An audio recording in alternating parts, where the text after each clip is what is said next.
Nouvelle Donne veut bousculer la politique, à commencer par sa façon de désigner ses têtes de liste pour les européennes. Opposé au cumul des mandats, le Conseil national du parti délègue à des commissions d'adhérents tirés au sort la constitution des listes de candidats après audition de ces derniers. Pour le Sud-Ouest, c'est ce jeune Bayonnais de 29 ans qui a été élu tête de liste. Chargé de communication, Joseph Boussion s'engage pour la première fois en politique et défend les 20 propositions de Nouvelle Donne. Révision de la fiscalité, nouvelle répartition de l'emploi basée sur un partage équitable du temps de travail, c'est en substance ce qui relancera l'économie.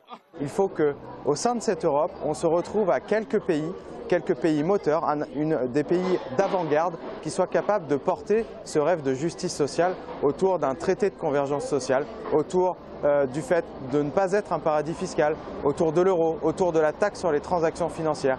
Et plutôt que de faire éclater cette Europe, comme d'autres partis le proposent, nous ce qu'on veut c'est une Europe de la coopération. Par exemple, on propose un salaire anti-dumping, c'est-à-dire qu'une entreprise française qui délocaliserait en Bulgarie, par exemple, où le salaire est à 3 € de l'heure, eh bien cette entreprise serait obligée de prendre la moyenne des deux salaires, c'est-à-dire la moyenne entre 10 € et 3 €, c'est-à-dire 6 €.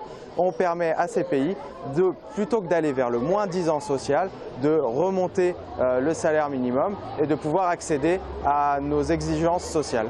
Nouvelle Donne a déjà séduit 8000 adhérents répartis sur 110 comités locaux en France.